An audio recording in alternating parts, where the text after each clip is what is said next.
É muito fácil fazer uma reunião onde você está falando somente com o comercial, por exemplo, com seus coordenadores comerciais. Você está falando só de um tema, vender. Tá chegando lead, como tá a taxa de conversão, como tá o ciclo de venda. Agora faz uma reunião de gestão onde você tem marketing, você tem BDR, você tem CSM, você tem todas essas figuras falando de métricas diferentes. Para mim, o maior desafio de você estar com várias áreas é você ter várias áreas. Você tem que ser multidisciplinar, você tem que dar atenção para todas as áreas de maneira até que igual. Porque no final do dia tudo é uma esteirinha, né? Uma coisa conecta a outra. Então, eu me ferrei bastante, tanto que eu quase fui demitido como líder, né, na RD por falta de performance.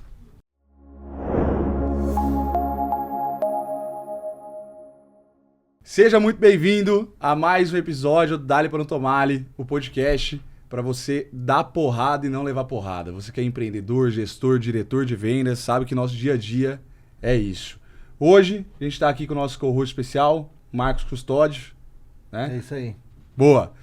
E tô aqui com um convidado mais que especial, um cara que eu conheço aí há uns 5, 6 anos. Ele que foi um dos meus primeiros coordenadores de vendas numa empresa que a gente trabalhou junto, que é a RD Station. E é um cara que tem uma experiência de geração de receita aí muito grande. Bruno Parra, obrigado por ter aceitado o nosso convite. Eu agradeço aí. Por estar aqui com a gente hoje, cara. Boa, eu que agradeço. Obrigado, Lincoln. Marcos, prazer aí também. Bora trocar uma ideia aí. Já são, acho que mais que 7 anos já, né, cara? Já faz bastante tempo. Tamo velho, não revela a idade não. Fala que foi 3, pô. Fala que foi 3 que já era. 7 anos, nem eu mais tô na RD há 7 anos. Já saí faz tempo já. Massa, massa. Brunão, cara, a gente sempre começa com uma pergunta aqui de abertura, que é quem é o Bruno hoje, qual cadeira ele ocupa e quais seus desafios, né, no dia a dia da operação que você toca lá dentro da Docket. Boa. Bom, então, sou o Bruno Parra, né? Sou CRO, então Chief Revenue Officer. É o nome... Bonito, né? É o nome fancy que eu falo para o diretor de toda a área de receita da empresa. Então, hoje na Docket, né? A Docket é uma Legal Tech. Eu tenho uma estrutura de vendas enterprise, então eu cuido de tudo que tem, tudo que mexe o ponteiro de receita na empresa. Então, desde a parte de geração de demanda, como marketing, time de BDR, trabalho outbound, canais, vendedores, CSMs, farmers, parte de expansão de conta, né? E a área de Revenue Ops, que é toda a minha área de inteligência, processos, dados, né? Para a gente poder tomar decisão, né? Então, hoje, essa é a estrutura que eu ocupo. E, cara, acho que o desafio é o desafio de qualquer empresa que precisa crescer, né? Você precisa estar toda hora pensando onde estão meus clientes, qual que é o meu mercado, quais são meus ICPs, quais são os canais que eu consigo acessar mais fácil, quais são as dores, quais são todas as pessoas que eu preciso mapear para poder fazer ali uma prospecção decente, né? Então, como eu falei, minha venda é enterprise, então eu não falo somente com uma pessoa dentro da empresa, eu tenho que falar com vários stakeholders para conseguir colocar minha operação para dentro, né? E aí eu tenho o influenciador, eu tenho o champion, eu tenho a pessoa que vai usar, eu tenho a pessoa que vai pagar, né? Então eu tenho esse desafio do mercado enterprise, eu tenho o desafio do ciclo de venda ser longo. Então, uma vez que meu ciclo de venda é longo, eu preciso ter um ticket médio que pague a minha conta. Então, eu não posso vender barato para uma empresa que vai fazer 3, 5, 6 meses de ciclo. Eu achei... E a retenção, né? No ano que a gente estava até falando agora, né, de desafio, né, onde está todo mundo pensando em cortar a despesa, ser mais eficiente, como que a Docket se faz, né, uma solução estratégica lá dentro, must have, não nice to have, né? Então, esse é o nosso trabalho hoje de conseguir ser, de fato, nos colocar como top of mind dentro da solução da empresa, e a gente está brigando ali pelo orçamento do ano, do próximo ano, né, e né, no melhor cenário de todos, ainda expandindo conta, né? Legal, legal. E aí, cara, quando você fala de uma operação como essa para Enterprise, estamos falando de mais ou menos quantas pessoas lá, Bruno? Sobre a sua gestão, assim. Hoje eu tenho um time enxuto, cara, perto do que a gente já teve e até perto das empresas, assim, do nosso porte, assim. A gente tá mais ou menos com 30 pessoas, 35 pessoas no total. É gente, pô. É gente, mas já foi maior, assim. E eu há muito tempo, assim, mas aprendendo e errando, cada vez mais estou tentando trabalhar com menos pessoas, assim, né? Então, menos é mais, tentar fazer mais com menos, tentar ser mais eficiente. Legal. E toda vez que a gente faz um trabalho de olhar para a estrutura, de olhar para o time como um todo, acho que dá para sempre a gente forçar um pouco mais, entendeu? Assim, acho que um dos maiores aprendizados é esse. Então, acho que o tamanho de time é algo que a gente tenta, né, nem usar muito como uma baliza de comparação, né? Eu tenho 5 BDRs, eu tenho 20. É muito mais assim, eu tenho o que eu preciso, já estou usando a capacidade total do time, sim ou não, né? Se dá para fazer mais, né? E aí, se não, aí beleza, contrata mais pessoas, assim. Legal. E aí quando a gente fala de venda enterprise, cara, quais são as maiores diferenças de uma venda dessa? Tu já citou algumas como o ciclo de venda, o ticket, mas nas estratégias de prospecção e de aquisição de uma venda SMB. Acho que a diferença é total, assim. Eu acho que vou usar o RD State como um exemplo nosso aí, né? A gente recebia milhares de leads todo santo mês, já entendendo mais ou menos o que a nossa solução fazia, já tinha uma dor muito clara. Você geralmente fala com uma pessoa que ou é a dona do negócio, ou ela está muito perto do dono. Então tem um viés, não quero ser também aqui causar polêmica, mas tem um viés mais para uma compra emocional muitas vezes. Tá. E eu acho mesmo sendo uma venda complexa? Mesmo sendo uma venda complexa, eu acho que obviamente quando o mercado vai ganhando maturidade, foi ficando mais fácil fazer uma venda mais emocional. Porque tem um certo fomo no mercado. A RD State, quando ela chegou no Brasil, né? Quando a gente criou ela, né? Marketing digital no Brasil não era algo que para a empresa não se falava, ninguém fazia ideia que você podia fazer inbound para vender parafuso, entendeu? Então no comecinho não era tão fácil usar a emoção, tinha que realmente com muito processo estruturado mostrar por A mais B porque era importante você se posicionar na internet, né? O nível de consciência tava... aí só que em 2017, 2018, tá todo mundo fazendo, então as empresas já têm um certo fomo de, cara, putz, só eu que não tô fora, meu concorrente já tá dentro. Então era muito mais fácil a gente como vendedor na RD causar um pouquinho dessa emoção de, cara, preciso tomar uma decisão e comprar logo. Já na venda enterprise, essa questão da emoção, ela fica muito mais na linha do indivíduo que está conversando com você, dele talvez ter algum objetivo pessoal com a sua contratação, de ser promovido, de criar um case, de ser um destaque, de trazer, né, um resultado efetivo. Um resultado efetivo, mas assim, a decisão não é uma decisão emocional porque de fato passa por várias... Porque são vários corações que tem que tocar nesse caso aí, né? Não é só de uma pessoa, né? Nosso head fala, e é verdade lá no head comercial, assim, a empresas são feitas por pessoa, óbvio, sempre tem a emoção, sempre tem a sua conexão como vendedor, né, com quem está do outro lado, seja um rapport, seja um almoço, né, mas é isso, você precisa passar por várias fases, vários layers, você precisa conectar todo mundo ali de uma maneira que você consiga ter vários sims, e ter vários sims ao mesmo tempo, ou no mais rápido possível, esse é o desafio, né. Então a venda enterprise é muito relacionamento. Então na Docket, por exemplo, a gente leva viajar para visitar cliente e almoço é uma coisa que está no playbook. Caraca, velho. Playbook, assim, não tem... Padrão. Padrão. Leva para almoçar, se encontra, vai viajar. Então a gente pega o avião aqui e viaja o Brasil inteiro. Tanto para fazer novas vendas, mas também para manter o relacionamento. Porque apertar a mão é um pouquinho contrariado do que a gente fazia e vendia na RD, né, de Inside Sales, não precisa... Não, assim, faz total diferença você...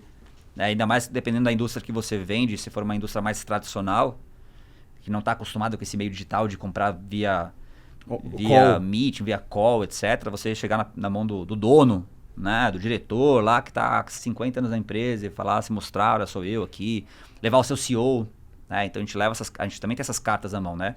Vou levar meu founder para te conhecer, né, para levar para um almoço. Então, tudo isso são estratégias de relacionamento que você tem que começar a garear e aí sim você conseguir entrar na empresa. Então, é bem diferente, assim, é bem diferente. E aí, Bruno, começando de Gênesis, assim, ó, a prospecção, quando você fala do SMB, muitos leads, você tem a emoção relacionada. E quando você fala do Enterprise, assim, ó, como que funcionam suas estratégias de prospecção para essas grandes contas? A gente na Docket, o nosso principal canal de aquisição é o outbound. Tá. A gente já botou inbound para funcionar, para rodar, tentamos várias estratégias assim, mas não é algo que a gente viu... Óbvio que não falando que não funciona, tá? Sim. Mas pra gente, o tempo para começar a fazer funcionar no inbound não é o tempo que a gente quer ficar implementando e gastando energia. Então, nosso marketing hoje é muito mais para fazer um posicionamento, auxiliar o trabalho do outbound. Então, se eu estou prospectando, aí eu vou entrar um pouquinho no nosso canal de prospecção, mas para mim, hoje o digital auxilia meu outbound funcionar. Então, se eu mando um e-mail frio para você, se eu mando uma mensagem no LinkedIn, falo que sou da Docket, você vai entrar no meu site. Então eu tenho que ter um site decente, eu tenho que ter uma boa comunicação, um bom material online, case de sucesso publicado, né? Então é uma coisa que auxilia a outra, né? A gente fala que hoje o funil não é mais linear, né? Como a gente falava antigamente, né? Então tudo se ajuda, tudo de uma maneira impulsiona você, né? O seu CEO, os seus founders ter um perfil público no Instagram, falar de empreendedorismo, falar de negócio. Isso Produção também de conteúdo. Que nem você mesmo, você é um exemplo disso, né? Produzir conteúdo, muitas vezes da sua vida, do seu lifestyle, mas isso ajuda também a contribuir para a tua empresa. Então, hoje o Alt eu tenho um time de BDR, um time de BDR sênior, né? Então, para venda enterprise também, assim, a gente para essa cadeira inicial, assim, é legal ter gente que já sabe um pouquinho das manhas, assim, né? De como prospectar, de como que é o copy certinho no LinkedIn para você fazer, via e-mail. Mandar um português errado lá. Ou por preguiça, mandar aquela template generalizada que você sabe que o cara não pensou na hora de mandar. Então, é um time que precisa ter essa qualidade e essa vontade de fazer um negócio muito tailorizado, assim. Eu vou mandar uma mensagem muito pessoal para você e tentar usar algumas estratégias e conhecimentos que eu tenho do seu mercado, dos seus concorrentes, dos meus casos de uso e ver se eu consigo provocar ali um senso. Uma curiosidade de pelo menos bater um papo, assim, né? É muito mais artesanal o trabalho do cara, 100%, né? Assim, obviamente que a gente tenta automatizar algumas coisas para também fluir o trabalho mais, assim, enriquecimento de dado, de lead, usando algumas ferramentas, a gente ferramenta de prospecção via e-mail, Sales Navigator, então tem ferramentas para deixar mais fácil o trabalho, principalmente a parte de inteligência.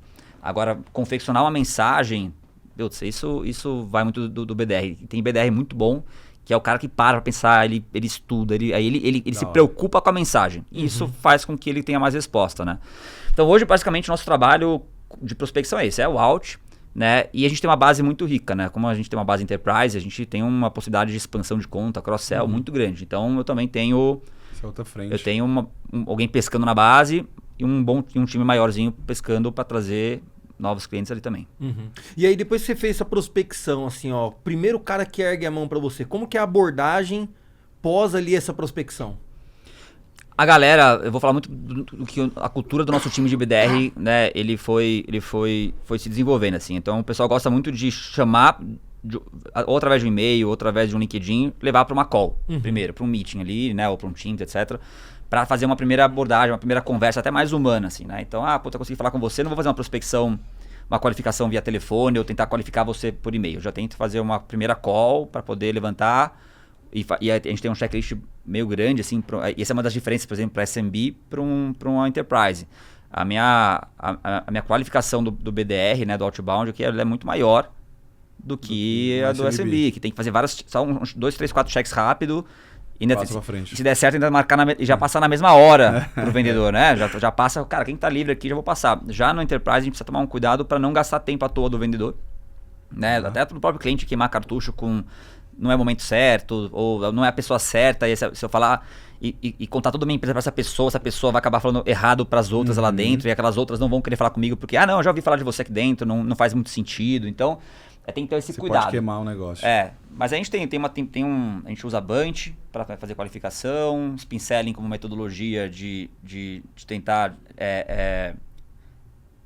adentrar em mais informações com o cliente ali, né, com o lead. Mas é isso. Então, muita mensagem no LinkedIn, prospecção via e-mail, leva para uma call primeiro, faz a qualificação, né, a gente tem toda uma checklist de que você precisa levantar, obviamente, né, nossos critérios, nosso SLA, e aí marca uma reunião com o vendedor.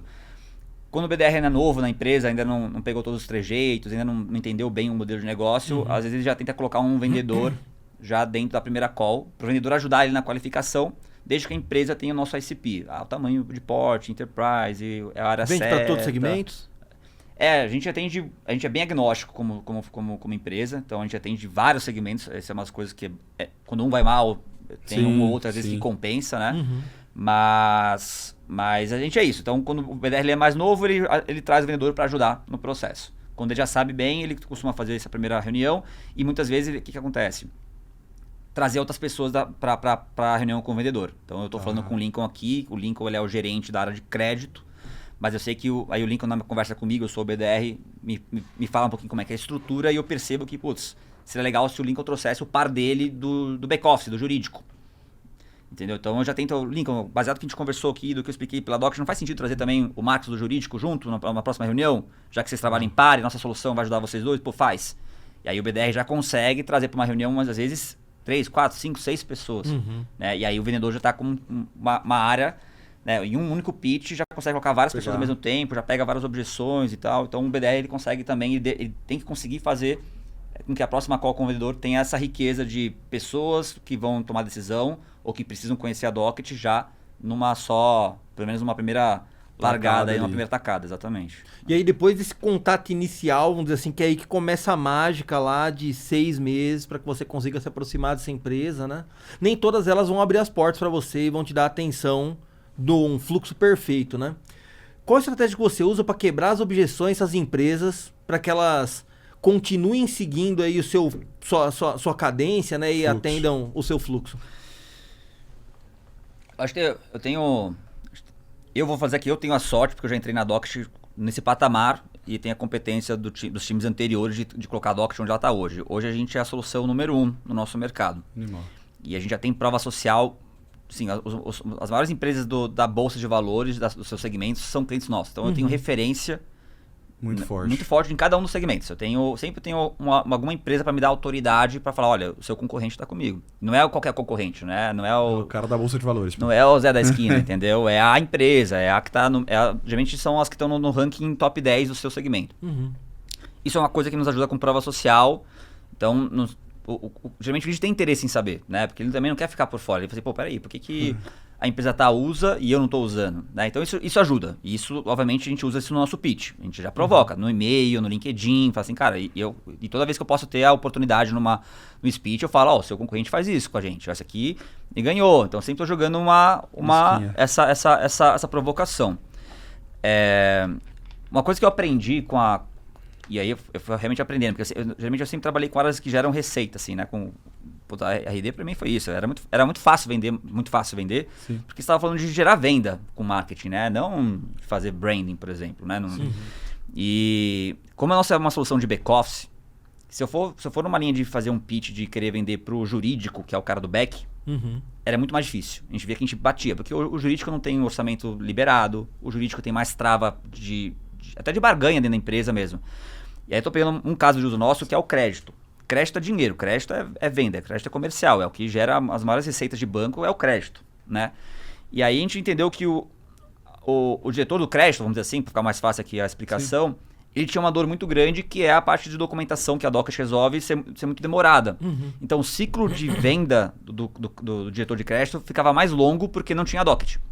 Então eu falei, peraí, então em vez de ficar prospectando só o jurídico, deixa eu provocar o link e falar assim, cara, você acha que você poderia fazer mais vendas de crédito, né, emprestar mais dinheiro em menos tempo? Fosse mais rápido. Imagina se fosse mais rápido, se eu conseguisse encurtar em 30%, você bateria mais meta no mês? Puta, bateria. Então, cara, vamos conversar você e o seu cara do jurídico. Então, eu tenho um cara que não vai ser a pessoa que vai assinar o cheque, mas ele tem um poder de decisão e de influência muito grande na área que atende ele, né?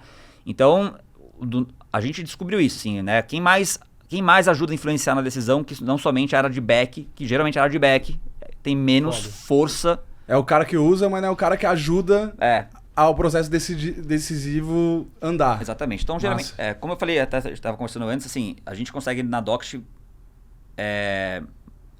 ter um termômetro de como está a economia, de certa maneira, porque a gente trabalha com as operações de compra, venda, due diligence, empréstimos, né? Então, todas essas empresas estão gerando negócio, e para gerar negócio elas precisam da gente. Então a gente consegue traquear esse movimento de certa maneira, assim, né? A gente vê quando as coisas estão bombando, quando começa a ter uma redução, entender o porquê. Então é isso. Então quando a gente entendeu que, peraí, se a gente está numa área de gerar negócio, de gerar receita, eu não posso ficar falando somente com quem está no back. Então a gente achou esses outros influenciadores com essa provocação de vender mais. Então a gente transformou foi até umas coisas que a gente veio conversando recentemente aí, eu e o Pedro, né?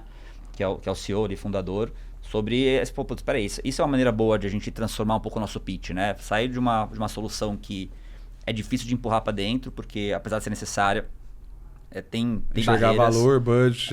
E aí eu pego uma pessoa que tem poder, geralmente, que a área comercial, a área de front tem poder, e ela ajuda a gente a tentar encaixar ali a solução. Pode crer. E aí, cara, eu queria ouvir um pouquinho sobre a área de CRO, né? Várias empresas, elas têm o marketing, né? Tem vendas, aí tem uma área de BI lá que vai ajudar com os indicadores. Uma área de sucesso. Uma área de sucesso, né? Eu entendo que a sua posição aí, ela engloba tudo isso, né? É muito novo no Brasil também. Eu vejo que algumas empresas já têm essa posição, outras não. algumas nem sabem que isso existe, né? Eu queria que você contasse um pouquinho como é trabalhar nessa nova função, né? Agregando várias áreas. E ainda posso adicionar que nem todas elas são iguais ainda. Tem a minha área hoje de CRO, né? O que me abrange hoje de responsabilidade não é a mesma que eu tinha na checklist, por exemplo. Caraca. Entendeu? Então, assim, também muda, né? A configuração pode mudar de empresa para empresa, assim. Eu acho que, assim, para mim, o maior desafio de você estar com várias áreas é você ter várias áreas. Você tem que ser multidisciplinar, você tem que dar atenção para todas as áreas de maneira até que igual, porque no final do dia tudo é uma esteirinha, né? Tudo, uma coisa conecta a outra. Então, eu sou um cara muito mais do comercial, adoro vender, adoro estar numa negociação, adoro entrar numa call com o cliente. Se pudesse fazer, eu fazia isso o dia inteiro. E eu sei disso. Só que assim, se eu deixar simplesmente as minhas vontades ou meu interesse pessoal aqui, eu vou ficar somente com comercial e eu vou dar pouca atenção. Toda vez que eu puder, então, não participar de uma reunião com marketing, eu vou usar alguma desculpa porque eu tenho uma reunião de cliente para participar. Toda vez que eu não tiver para poder, sei lá, ouvir um projeto ou ler um material que o time de Revenue Ops montou para poder fazer uma call, eu vou, entendeu? A gente tende a não fazer aquelas coisas que a gente não gosta muito de fazer. E como Revenue Ops, né, como CRO, eu aprendi até que, assim, que eu preciso dar atenção para todas as áreas da mesma maneira, eu preciso separar bem meu tempo. Né? A questão de tempo deve ser um negócio fundamental ali. Todos os one-on-ones têm que ser feitos, como é que você equilibra É muito fácil fazer uma reunião onde você está falando somente com comercial, por exemplo, com seus coordenadores comerciais. Você está falando só de um tema, vender. Tá chegando lead, como tá a taxa de conversão, como tá o ciclo de venda. Agora faz uma reunião de gestão onde você tem Revenue Ops, você tem marketing, você tem BDR, você tem CSM, você tem todas essas figuras falando de métricas diferentes que muitas vezes, sei lá, o CSM tá falando, né, o seu gestor, o seu head de CSM tá falando de indicadores ali de gestão de carteira e o seu time de marketing ali, necessariamente, naquele momento não tem nada para contribuir ou ouvir. Então, fazer essa estrutura de agenda, conseguir ter pautas que de fato vão ter um outcome importante, né? E não simplesmente reuniões para fazer reunião, etc. Para mim, esse é um dos maiores desafios que eu tenho, que eu fico toda hora me provocando, assim. Eu já mudei várias vezes o formato de reunião, assim, e eu acho que toda semana eu tento dar uma inovada Porque senão fica com a reunião e fala assim, caramba, cara, essa reunião tá durando 3 horas, será que ela tá sendo produtiva? Será que eu deveria estar fazendo essa reunião? Será que eu não deveria quebrar essa reunião, talvez em parte? Será que eu não deveria... Então eu fico toda hora pensando nisso. Então eu acho que um desafio para mim do CRO é esse, assim, é você conseguir pegar essas várias caixas que são super diferentes, mas são complementares, conseguir dar intensidade para todas elas, para que nenhuma parte do seu castelinho desmonte. Porque no final do dia é isso. Se você não olhar para o marketing, alguma coisa cai. Se você não olhar para a CCM, alguma coisa cai. Se você deixar a venda de lado, então você tem que conseguir trabalhar dessa maneira igual. E se a pessoa, teoricamente, sem viés. Obviamente que o seu viés maior é gerar receita. Mas você sabe que aí são os N's materiais que existem desde que a gente começou a trabalhar com tecnologia. Alinhamento, marketing, vendas, alinhamento, SDR e vendas, alinhamento, SLA, vendas e CSM, os SLAs, os acordos, né, entre áreas, as passagens de bastão, né, os direitos e deveres. Então você tem que ficar toda hora fazendo gestão de conflito, porque é isso, no final do dia você tem todos os seus heads aqui, eles são as áreas que teoricamente também cada um olha pro seu umbigo, querem dizer, puta, não tô vendendo porque não tá gerando, não tem o lead certo, não tem o lead certo porque não tem, sei lá o que acontecendo, E é isso, então você tem que estar também ajudando a mediar esses conflitos sem perder a coerência da tua esteira, né? É mais fácil gerenciar esses conflitos estando tudo no seu guarda-chuva ou não? Pra mim porque eu dou o call final, né? Eu falo que eu sou... Tu assina. Tu bate o martelo ali do juiz. Eu não preciso ficar negociando com ninguém a minha decisão, né? O que eu preciso entender é só qual que é o trade-off de eu falar sim pra um e não pro outro, entendeu? E é isso que vai também do perfil do gestor de colocar também as suas ideias e também deixar com que todo mundo... Assim, eu acho muito... Dificilmente chega no momento onde eu tenho que falar uma coisa e a operação saia tipo, nossa, não concordo. Eu acho que pelo menos do meu lado, assim, ou pelo menos que eu enxergo, né? Pode ser que meu time fale, não, é o contrário, né? E eu tô achando uma coisa aqui. Mas eu acho que quando a gente tem pessoas racionais, pessoas boas, que estudam, etc., a gente consegue chegar numa argumentação. Falar, cara, olha... Porque no final do dia, quando a gente fala de SLA, que é o ponto-chave, tudo é um trade-off. Se eu quiser deixar o meu SLA mais restrito, né, com mais qualidade, eu vou perder volume. Então, e aí se eu for perder volume, tá bom, eu altero a sua meta. Porque no final do dia, a nossa meta é gerar receita. Não quantidade de OP, não mais reunião. Assim, eu preciso fazer mais receita. Se eu tiver que fazer alguma mudança, que o trade-off seja pelo menos Que gera receita. Gera receita e o resto tudo eu me organizo. Ah, puta, se a gente vai fazer isso, eu não vou conseguir mais entregar 10 ops por BDR, vou conseguir entregar só 8. Beleza. Vou vender mais? Vou ser mais eficiente? Eu vou precisar ter menos vendedor para fazer esse processo? Então, beleza, ótimo, né? Então, eu acho que é mais fácil, porque se você tiver um time que está lá trabalhando todo mundo com o mesmo foco, de certa maneira com os mesmos interesses, com as mesmas, inclusive com os mesmos incentivos financeiros, né? Então, todo o meu time de head, o incentivo financeiro é receita, não é indicadores. Mas isso dividido por cada um ou global? Ou tem os dois também? Eu comecei cada vez mais desenhado no que ele tem mais, como fala, impacto. Então, influência. Então, a receita de NMRR. Agora eu tô tendo um share de o nosso gross total, uma parte da comissão do head, tá falando do head, não do coordenador, do head. É o gross, né? E 70% ali é o impacto direto dele de receita, né? Então... Mas no final é isso, para mim o BDR não pode ter meta aqui nenhuma a não ser NMRR. É receita, eu não quero você pensando se o lead é mais fácil de passar a oportunidade, eu quero que você entregue o lead que vai impactar o ponteiro melhor do outro lado, né? Então, eu acho que você colocar também todo mundo com o mesmo interesse, ajuda. Porque se eu tivesse comissionamento, metas também distintas, aí, puta, cara, cada um vai brigar pela sua comissão, né? E aí fica mais difícil. Pode crer. Massa. Tá curtindo esse episódio? Então solta o like aí e se prepara para a próxima pergunta. E cara, a gente falou de várias áreas que você tem dentro, vários comissionamentos e tal, mas tu era da área de vendas. Como que tu fez essa migração para uma área de ir expandindo e cuidando além, né? Quando você foi coordenador nosso lá, tu era de pré-vendas. Sim. Como que tu foi pegando, o que você vê em skills profissionais que tu teve que desenvolver? Tá, aí eu vou contar um pouco de história, então, porque no final do dia, acho que a gente vai aprender. É muito mais fácil olhar para trás e conectando os pontos do que na hora você falar assim, olha, eu acho que tem que ser assim, né? Sim. Então, eu comecei vendendo, né? Então, eu vendia aspirador de pó na rua lá, que é quando eu comecei né, na faculdade. Sim.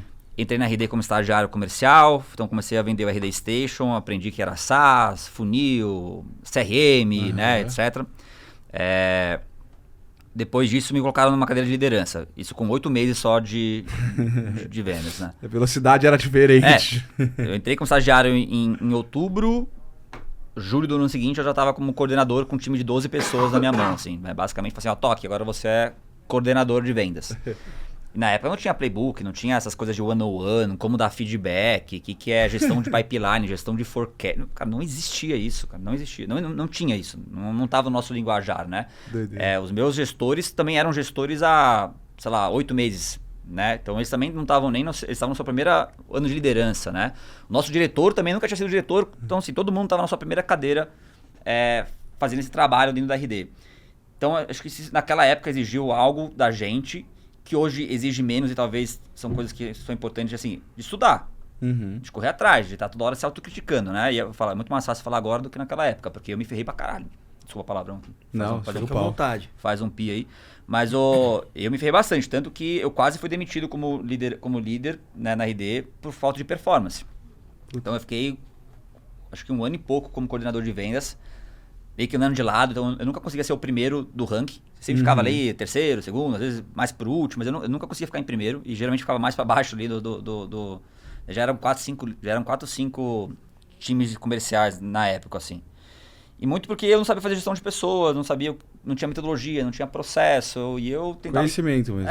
Eu tentava empurrar aquilo que eu sabia ou que eu tinha vontade, tentar empurrar estômago abaixo, goela abaixo aí do time. E aí... depois com aprendizados, consultorias de treinamento, blá blá blá.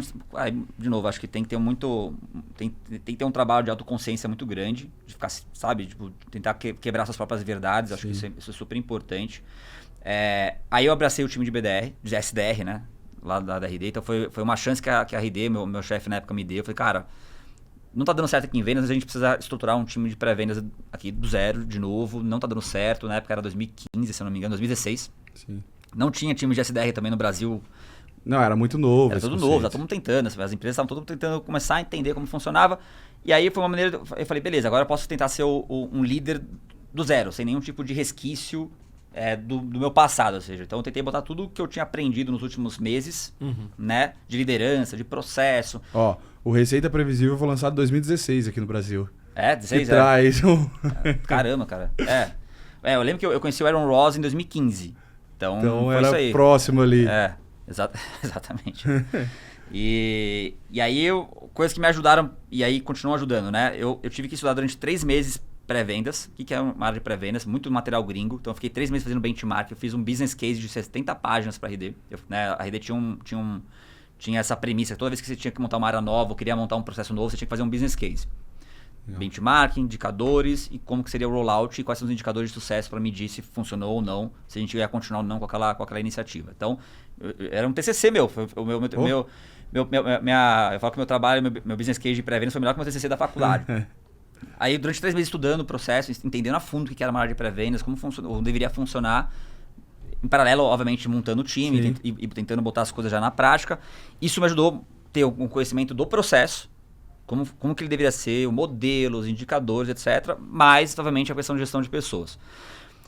E aí, beleza, ainda estou falando de área comercial, mas muito de gestão de pessoas. Porque o meu time de SDR começou a crescer, eu saí de 5 pessoas para 40. Caralho. Né? E aí, uma das coisas que a gente fala bastante ali, que aí foi quando a gente se encontrou, né? Quando você passou pelo meu time momentaneamente ali, foi quando a gente descobriu que a área de SDR, ela não era somente uma área boa para gerar oportunidade, mas ela era uma área boa para treinar e formar novos vendedores na RD. Era como se fosse uma escolinha.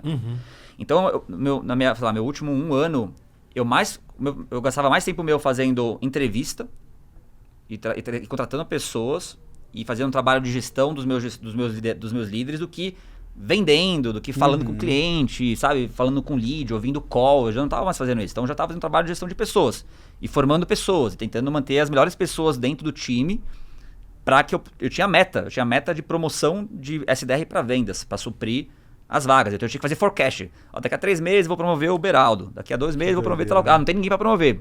Já era. Preciso trazer gente nova aqui então. Tudo foi criado assim. Foi fazendo. Da cabeça deles. Esse tipo de coisa também. Não, teve a Letícia, né? Que era. Sim, né, Leticinha, a Leticinha, ela que criou a área de enablement ali da RD, ela fez um estudo onde mostrava um cohort de vendedores que foram da área de pré-vendas e dos vendedores que não foram. Porque uma das missões dela era entender assim, qual era o perfil ideal de vendedor para RD. Então a gente fez vários estudos. E um dos estudos descobriu isso, que quem passou pelo meu time, né? Pelo time de SDR, né? Pelo nosso time lá, tinha uma taxa de sucesso 20% maior, ticket médio muito maior, rampeava muito mais rápido, tinha uma série de indicadores que davam pra gente essa resposta. E aí virou uma premissa no ano seguinte, né, virou um OKR da empresa, onde eu deveria formar X, de todas as novas vagas de venda, X% deveria vir do meu time. Né? E aí foi um processo meio que... Aí foi um processo...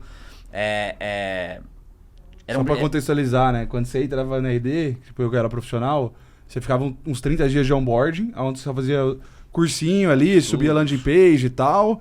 E aí depois eu fui contratado como vendedor. Mas eu ficava esses 30 dias de onboard, 30 dias como pré-vendas. E tinha meta, pra só assim e começar num time que a gente chamava, que era o time da Letícia, de beta. E aí nesse time eu tinha metas menores e aí eu ia rampando até entrar no time oficial. Eram uns 4, 5 meses só de rampagem, vamos falar assim. Exatamente.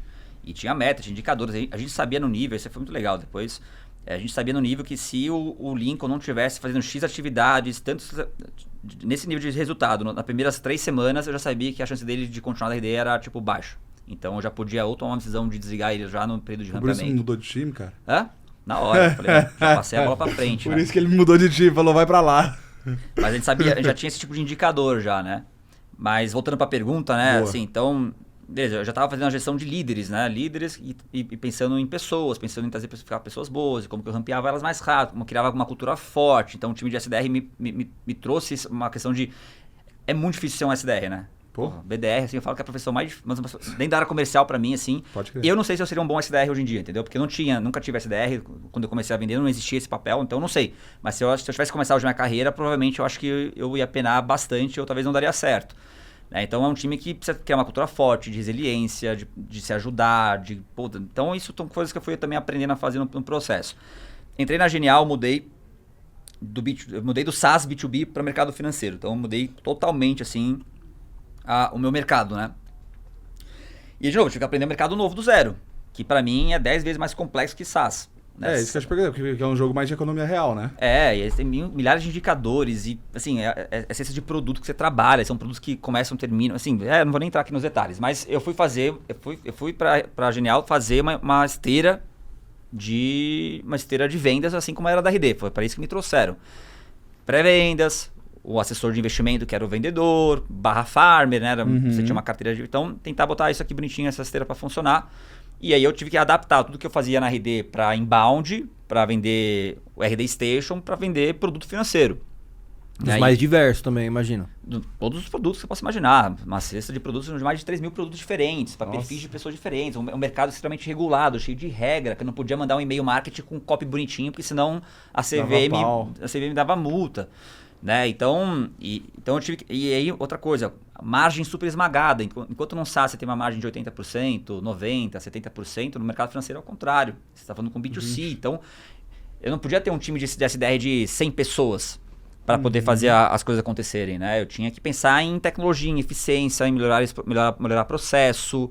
E aí, eu sempre gostei muito... Aí que foi outra caixinha que eu fui aprender a fazer na Genial. Depois de um ano e pouco fazendo Quick Wins, né, eu e algumas pessoas que eu trouxe lá, a gente cresceu muito. A gente cresceu quase 2000% ali em um ano e pouquinho, assim, alguns resultados que são importantes e chaves lá dentro. Depois começou a ficar difícil porque a gente não tinha dado, a gente não tinha métrica, a gente não tinha relatório, eu não tinha um time de ops como eu tinha na RD para me suportar e me ajudar a tomar decisão, me planejar, olhar para o futuro. Então, quando a gente cortou o mato alto, eu falei, e agora? O que eu faço? Quais são as próximas, né, ações que eu tenho que tomar aqui? E aí eu sempre gostei da área de Revenue Ops, eu me inspirava muito no Vini ali, né, da área que ele montou na RD, e eu queria muito também aprender a fazer isso. Eu queria aprender a fazer a área de Revenue Ops, eu queria aprender a ser essa pessoa de dados, mas não de dados como um BI, mas de trazer o insight, de olhar para planejamento, pensar na operação como um todo, na estratégia. E aí eu montei um business case, no mesmo formato que eu fiz na RD, obviamente muito menorzinho e tal, para tentar montar um orçamento do zero no meio do ano. E provar para o CEO lá da Genial que a gente precisava ter uma área de Revenue Ops. E aí eu comecei a contratar as primeiras pessoas, fazer benchmark, aí eu falei com o pessoal da RD, falei, cara, o que eu faço, qual que é o perfil que eu monto, qual que é a primeira coisa que eu executo, e tentar do nada aprender, porque é muito mais fácil você saber o que é uma área de Revenue Ops quando você é o cliente dela, porque você só fica exigindo coisa, eu quero isso, preciso disso aqui, preciso de um dash, preciso de um relatório, né? Agora, do outro lado, tudo que acontece na cozinha para te entregar isso é um outro mundo. E aí, durante 8 meses eu fui tentando montar essa área. Em paralelo, eu montei uma área de dados mesmo, como a gente conhece. E aí, essa área de dados começou a crescer muito mais do que a área de Revenue Ops, por N motivos. Eu matei a área de Revenue Ops dentro da Genial e montei uma área de dados. Então, eu, formado em administração, sem saber fazer um SQL, tinha 30 pessoas abaixo de mim, engenheiro de dados, cientista de dados, BIs, governança de dados, analista de negócio, desenvolvendo algoritmos preditivos de renda, de comportamento de investimento, né? Isso me deu skills que eu não tinha antes também, né? E, de novo, aprender a fazer algo que eu não sabia, estudar algo que eu não sabia. Então, estudei Power BI, já sei mexer o básico. Então, eu sei alguns termos técnicos que antigamente não sabia, para saber conversar com o engenheiro de dados o que está acontecendo. Aprendeu a fazer um select? Um select, então, não. Entendeu? Mas aí não precisa, o engenheiro faz. E aí tem uma frase que eu aprendi há muito tempo atrás, desenvolva todos aqueles skills que você não é muito bom, ao mínimo necessário para que não te atrapalhem. Sim. Então, se eu saber ou não fazer um SQL estivesse me atrapalhando, eu teria que saber desenvolver. Pode crer. Power BI foi isso. Power BI, eu tinha que saber desenvolver Power BI até um certo nível para dar vazão em uma série de demandas que a gente estava recebendo bem na época da pandemia. Então, toda noite eu lembro que eu acabava o meu trabalho, pegava uma taça de vinho, né, como todo mundo na pandemia, né? Curso de Power BI, e ficava fazendo Power BI. Até, de novo, nunca cheguei num nível hard de Power BI. Mas aprendi até... Sabe conversar com o cara, sabe cobrar, E eu sei fazer. Se eu tiver que montar uma tabela rapidão de Power BI aqui, montar um dash com algumas métricas fáceis, eu sei fazer. Entendeu? Até hoje eu monto o meu Power BI lá onde eu tô. A primeira coisa que eu faço, geralmente, é montar um Power BI, porque eu falo que é Excel com esteroides. Mas eu já tô devagando aqui. Então, eu aprendi coisas que eu não sabia, tive que correr atrás e, de novo, saber o mínimo necessário para não me ferrar. E aí, saindo da Genial, quando eu quis sair da Genial, eu falei, cara, eu quero agora voltar para a área comercial, que é o que eu gosto, mas eu queria abraçar mais áreas, porque eu já estava vendo esse movimento de CRO, né, de você olhar para a RD já tinha CRO, que era Jotubino. Sim.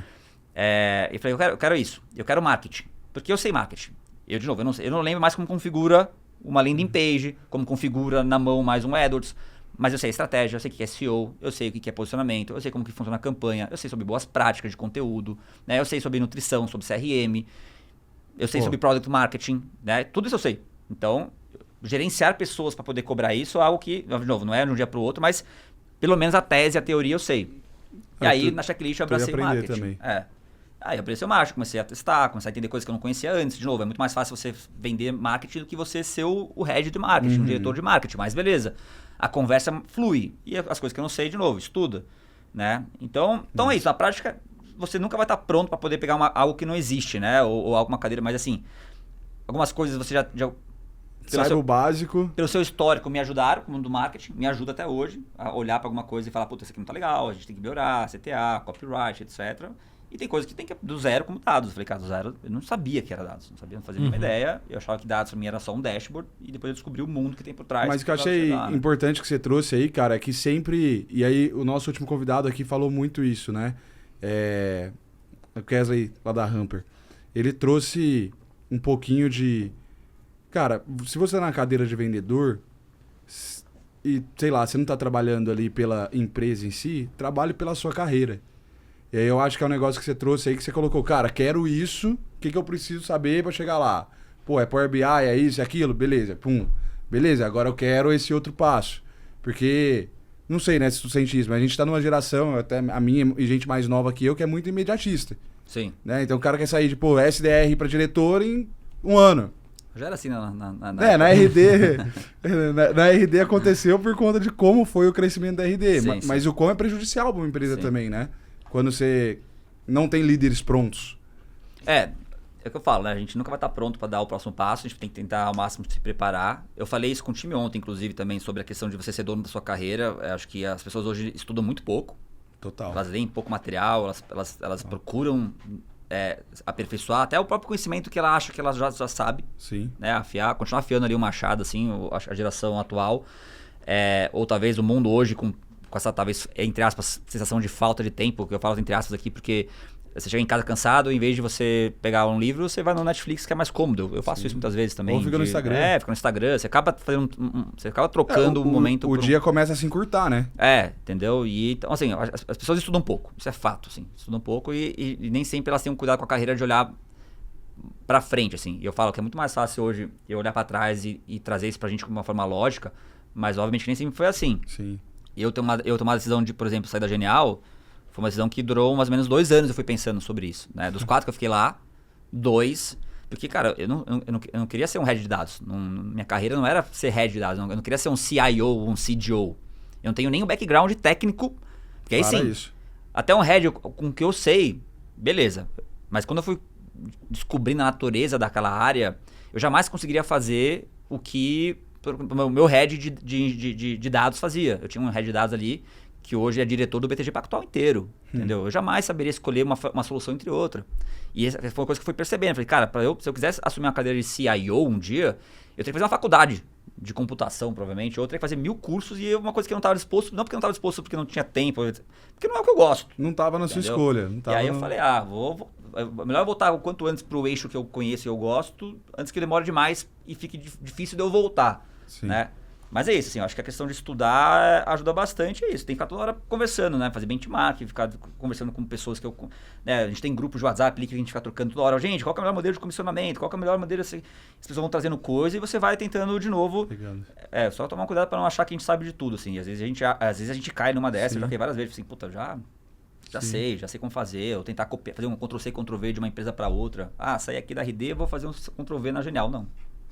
Totalmente diferente, entendeu? Cara, e assim, dessas expertise você foi ganhando no decorrer de sua carreira, qual que você acha que foi a mais complexa, assim, de você realmente falar assim, pô, isso aqui eu tive que estudar muito, tive dificuldade. Vou dar um exemplo aí, você falou bastante de dados, falou de gestão de pessoas, né? Você vivenciou várias áreas que, como você deu o exemplo aí do SDR, né? Que não tinha muitas referências, teve que buscar material fora, assim, né? Você disse também que em determinado momento ali da carreira você tentava colocar a goela abaixo lá do pessoal, mas hoje em dia você ouve todas as áreas, né? Você tem aí uma visão para fazer com que a coisa aconteça e ninguém sinta mal por isso, né? Qual desse conhecimento foi o mais difícil para você? Eu vou separar. Tudo que é hard skill é fácil, tá? É só sentar e estudar. Agora é uma questão de se você gosta ou não. Técnica. É técnica, né? Hard skill é isso. É você pegar um livro, um curso e falar, olha, ler sobre pré-vendas, ler sobre spin selling, você lê e o conhecimento ele entra. Cara, o mais difícil pra mim, eu vou usar a palavra que todo mundo acha que é uma palavra, é um adjetivo ruim, mas não é politicagem, cara. Saber navegar numa empresa. Quando você começa a entrar numa fase onde você começa a lidar, até quando a empresa ela vai crescendo, a própria RD, antigamente a gente sentava junto com o Eric ali e resolvia as coisas assim, ó, pum, pum, pum, às vezes um top-down e acabou, e beleza. Cara, quando a empresa começa a criar várias vontades, estruturas e caciques e né, orçamentos próprios e todo mundo tem que brigar pelo seu, mas tem que se justificar e aí você falou, pô, o que é mais fácil tomar decisão, você sozinho ou como CRO, né? Por que é mais fácil eu? Porque eu não preciso ficar pedindo bem, sei lá, gastando capital político, meu. Entendeu? E você aprender a fazer isso é muito importante dentro de uma empresa, assim. Eu falo muito com meus heads, assim, gente... Muito legal, Bruno. Gastar tempo pensando e estruturando uma reunião é super importante quando a gente está falando de uma reunião com outras áreas, com outros líderes, por exemplo. As pessoas dão pouca importância para isso. Você chega numa reunião de conselho, de Comex, de diretoria, ou uma reunião que você quer ganhar uma coisa naquela reunião, você pensa, cara, vou entrar naquela reunião, eu preciso... Até uma reunião assim, o Lincoln é SDR, é head de SDR, eu sou head de vendas. A gente vai fazer uma reunião de alinhamento entre áreas aqui. Cara, se eu vou pouco preparado, só que eu tô cheio de críticas em relação ao que o Lincoln tá me entregando. Cara, se eu chego sem dados, sem relatório, sem um bom storytelling, se eu já chego com 2 pés no peito no Lincoln, o Lincoln já vai se fechar. E aí entra um pouquinho de gestão de pessoas, né? Fala assim, cara, se eu chego criticando o Lincoln, ferrou, cara. O Lincoln não vai estar aberto a querer conversar comigo sobre possibilidades, entendeu? E aí eu fui aprendendo e apanhando pra caramba, porque eu tenho um perfil, às vezes, meio de... Direto. De querer fazer logo e já botar o pé no peito, etc. De me queimar, de fechar a porta. E aí, uma vez que eu fecho uma porta numa área, pra eu reconquistar aquela área, é difícil. Puta, é difícil pra caramba. Então, sabe, essa chavezinha de, cara, como que eu chego numa reunião e eu fico quieto? Cara, tem vezes que não vai ficar quieto, cara. Fica quieto, ouve, apanha, entendeu? Não tenta devolver. Então, isso pra mim é tudo politicagem. Tudo entra assim, tudo é capital político, Muito tudo é bom. como você conta uma historinha, como que você pega um PPT seu da sua área. Tem uma coisa que eu também falo bastante, cara. Porra, faz o PPT direito, cara. Não é preciosismo, entendeu? Monta um storytelling que você não vai criar... No seu primeiro slide já começa a vir pergunta do último, aí você tem que ir lá pelo último, depois você volta, aí o gráfico não tá legal, a tabela não... Sabe? Cara, gasta tempo um pouco. É uma vez que você vai gastar tempo pensando no outline, na estrutura, no visual, pra depois você evitar, toda vez que você vai fazer uma reunião... O Atrito, questionamentos, né? Fricção, acho que é a palavra. Então, pra mim, o mais difícil é isso. É você saber navegar numa operação, para falar o nome mais bonitinho do que politicagem. Saber navegar na operação e ter o seu capital político sempre lá em cima e você conseguir mais coisas do que os outros. Entendeu? Pra aprender isso, fez algum curso ou foi na prática? Apanhando, cara. Apanhando. É o que eu falo, assim, eu acho que no final do dia, aí de novo, é pra mim isso aí. Trabalhar com vendas me ajuda muito, sempre me ajudou. Porque no final do dia, venda, você tá influenciando um outro a tomar uma decisão. E se você gosta dessa natureza da psicanálise ou de como que você influencia, de como que você fala, do rapport, do espelhamento, do convencimento, do storytelling, a comunicação, né, a escutativa, tudo isso são coisas que se você traz disso para fazer uma conversa com o seu liderado, são coisas que te ajudam. Você vai fazer uma apresentação para vender para o diretor global de uma operação que fatura 20 bilhão ao ano. Porra, você vai se preparar para uma reunião como essa, entendeu? E ele tá lá, assim como poderia ser o seu diretor. Podia ser seu par, podia ser, sabe, o CEO da sua empresa, o conselho da sua empresa, né? Então, acho que essa natureza comercial me ajuda. Pelo menos para mim foi algo que eu sempre tentei trazer, porque é isso, eu tô querendo convencer alguém de fazer alguma coisa. E eu sei da importância da comunicação num processo como esse. Sim. A comunicação é extremamente importante. Falar bem, falar claro, ter um começo, meio, fim. Eu falo rápido pra caramba, acho que vocês já podem ver, né? Só que eu sei que eu falo rápido, então eu tento ao máximo, sabe, me segurar, me policiar, porque senão as pessoas não me entendem. E nem, elas não vão falar que não me entenderam, então elas vão ficar quietas e provavelmente algum argumento importante meu vai passar batido. Então é isso, mas eu apanhei bastante. Já tive muita porta fechada, ou já tive muita briga de discussão em reuniões, à toa, que eu podia falar, putz, não precisava. Podia ter feito outro caminho e teria sido melhor. E qual que é a dica para as pessoas que vão seguir uma carreira como a sua aí? O que o Bruno do passado fala, pô, Bruno da atualidade aqui, fala, cara, melhor contexto. Já falou um pouquinho da política, né? Não ser tão explosivo, eu já sei que é uma delas, né? Mas dá algumas dicas aí pro público que tá assistindo. Tá. Vou falar de CRO especificamente. Saber vender o teu produto que você vai pegar. Então, assim, não interessa se você vendeu a sua vida inteira e passou por várias empresas. A nova empresa que você precisa ir pro barriga do balcão. Eu faço reunião com o cliente toda semana. Toda semana. Eu estou em reunião, estou fazendo apresentação, estou fazendo diagnóstico, estou apresentando proposta. Então, conhecer o produto muito bem, para você ter autoridade, você conseguir entender quais são as fricções. Processo, tem que conhecer de processo, tem que ser uma pessoa que conhece de processo, de indicador, de dados, consiga minimamente criar uma esteira. Então, você estudar sobre isso aí é importantíssimo. Aí tem várias metodologias que te ajudam, prontas aí para você simplesmente dar uma adaptada ou outra no seu processo. E ouvir. Eu acho que, de novo, eu aprendi se você tem pessoas boas, isso é importante. Se você entende que você está numa empresa com pessoas boas, você tem que ouvir muito mais do que ficar dando a sua vontade. Você está muito mais como mediador, muito mais como alguém para fazer algumas perguntas de inflexão ali para as pessoas, né, criar um certo tipo de discussão e a gente sair para um negócio. E se você não souber, se não tiver pessoas boas, você tem que ser uma pessoa muito boa de contratar. Isso é uma coisa que eu aprendi, e aí foi a RD que me deu esse skill, contratar. Você tem que saber vender o sonho da tua empresa. Você pode estar numa empresa que tá uma porcaria, tá falindo, tem um Glassdoor uma merda, tá lá, não é sexy, mas como que eu trago aquele profissional para me ajudar a virar o jogo? Como é que eu vendo para ele o sonho, né? E é um pouquinho do você se vender, você vai estar comigo, então para isso você tem que ter uma boa carreira, você tem que ter um bom relacionamento, você tem que ter um bom network, você tem que fazer bons laços ao longo do caminho para onde você passa. E saber vender. Você tem que falar, cara, por que eu tô nessa empresa, entendeu? E é isso, então saber contratar, saber processo e saber vender o teu produto. O CRO tem que saber vender, cara. Tem que saber, tem que estar lá na ponta, lá, minimamente para o teu time de vendas ali, o teu time de BDR, o pessoal falar, cara, esse cara sabe o que tá fazendo, minimamente. Ele é bom. Ele é bom. Te respeitar. Ele é bom, pelo menos ele me entende. Eu tenho mais certa empatia comigo e entende se o produto é difícil de vender e etc. Massa. Brunão, indo para os minutos finais aqui, cara, mas tem uma pergunta que tava aqui e passou, não fiz. Estamos falando de uma empresa hoje que você tá, a Docket. Só pra gente resumir, assim, o que é a Docket que a gente falou e não falou dela específico? Boa. Cara, o que é a Docket, né? Como eu falei, a gente é uma Legal Tech. A gente está integrado com todos os órgãos públicos do país. Né? O que eu vou falar aqui, geralmente as pessoas não têm muita familiaridade na sua vida pessoal com o que eu vou falar, então elas têm dificuldade de entender o que a Docket faz. Né? Então, quando eu faço o pitch para quem já trabalha com o que eu faço, é super fácil. Né? Mas a gente faz uma analogia aqui que a gente quer mudar ainda e ganhar autoridade para isso, mas é como se fosse um iFood de documentos. Eu estou em todos os cartórios, todos os tribunais de justiça, todas as prefeituras, qualquer CND da sua empresa que você queira levantar, certidão de casamento, blá blá blá, a gente está lá. Só que eu não atendo pessoas físicas, eu atendo empresas. Então a gente está ajudando ali a fazer processo de due diligence, de aquisição de terrenos, de incorporações imobiliárias, de fornecer crédito.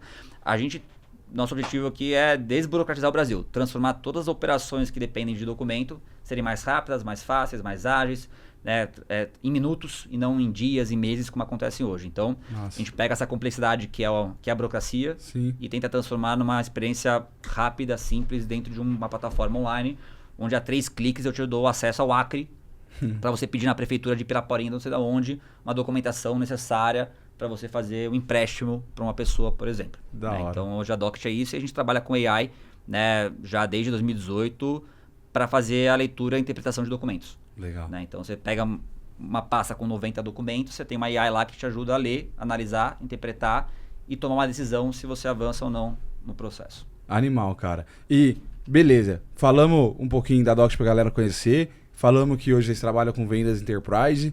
Cara, essa é uma dúvida pessoal, que é o seguinte: contratei um BDR numa empresa como a sua. Eu não tenho a meta de oportunidades semanais, mês a mês. Ou tem, não sei, ou um vendedor. Esse cara não vai vender em 3 meses, em 1 mês. Sim. Como que vocês veem se esse cara é bom ou ruim? Qual métrica que tu olha ali?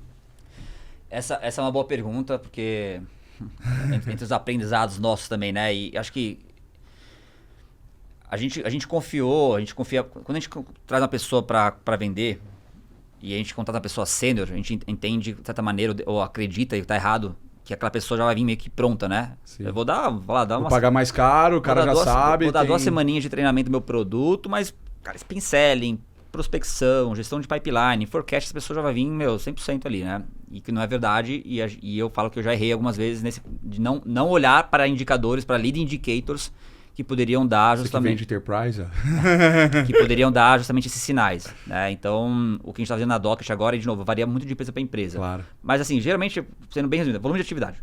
Tá. A pessoa tá fazendo o volume de atividades necessárias para chegar na venda final. Se a sua venda final, vamos dizer assim, ela demora 3, 4 meses, quais são as etapas anteriores que precisam acontecer para chegar lá? Então eu preciso ter pelo menos um funil que está entrando lá X oportunidades todo mês. E esses X oportunidades todo mês, se elas estão no meu ICP, se estão no que eu entendo de target ideal, quantas eu estou levando para a solução, para a proposta, para a negociação, para jurídico, e eu vou acompanhando isso aqui. Porque não adianta nada, se eu tenho um vendedor que não consegue minimamente, nos primeiros meses, jogar a lead para frente, onde inclusive você como gestor possa entrar na negociação e ajudar ele a fechar, né? Alguma coisa está errada. Tá. E geralmente o volume de atividade, para mim, mostra se a pessoa minimamente está empenhada ou comprometida em fazer o negócio dar certo. Animal. Brunão, cara, indo pro finalzinho, você quer um presente nosso. Eu vim por isso aqui, ó. Nossa, ele só veio pelo livro. Só veio pelo livro, cara, só. se não tiver o livro, eu não vou fazer. Mas, cara, mais uma vez, obrigado. A gente encerra, a gente falou ali no começo, sua cadeira hoje, a gente sempre encerra com uma frase que o Bruno deixa pro mundo aí. A cara dele, ele gosta muito disso, pelo que eu conheço ele. Filosofia. Cara, se tivesse me falado isso antes do episódio, eu vinha com alguma coisa pronta. Assim, mas é isso que a gente quer pegar. A gente quer ver, entendeu? A gente quer pegar isso, que daí sai do âmago. Cara, uma frase. Pior que eu... Ó, não precisa ser profissional. Pode ser pros seus filhos, né? Pra sociedade. Pra Yasmin já faz a moral. Já posso pra minha mulher, né?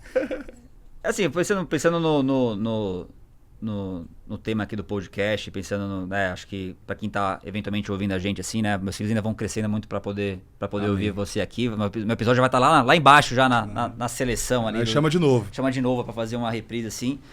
Mas acho que vou falar que pensando um pouquinho na geração atual aí, que a gente tá lidando bastante em contratação, ou até mesmo em negociação, eventualmente, né, no dia a dia assim. Cara, é melhoria contínua e tudo leva tempo, né? Acho que, eu falo assim, as pessoas hoje em dia elas estão meio preguiçosas. E não necessariamente elas estão preguiçosas porque elas querem estar, mas acho que tem muita coisa acontecendo. E elas estão deixando coisas importantes de lado e uma ansiedade de querer sair do 1 ao 100 de um dia para o outro, né? Então, acho que estuda muito, você capacita e, as coisas levam tempo para você aprender. Não é de um dia para o outro que você vai aprender soft skill. Soft skill demora, tem que fazer várias vezes, tem que bater, tem que voltar, tem que reaprender, tem que questionar, até você poder falar, putz, acho que já aprendi, mesmo quando você acha que já aprendeu uma soft skill, ela tem que toda hora ser refinada, né? Então, acho que melhoria contínua e as coisas levam tempo, são coisas que eu acho que faz sentido pra gente poder tentar ser um pouco mais calmo, mas ao mesmo tempo certeiro. Boa. Beleza, então... Marcos, obrigado pela sua participação. Bruno, mais uma vez. Sem palavras, hein? Boa, obrigado. Bate-papo. Boa, valeu, Boa. gente. E esse foi mais um episódio do Dali para não tomar. Não se esquece de curtir, se inscrever no canal. As redes sociais do Bruno vão estar na descrição desse link aqui, caso queira entender um pouquinho mais da Docket e também falar diretamente com esse monstro que está aqui. E até o nosso próximo episódio. Valeu! Valeu.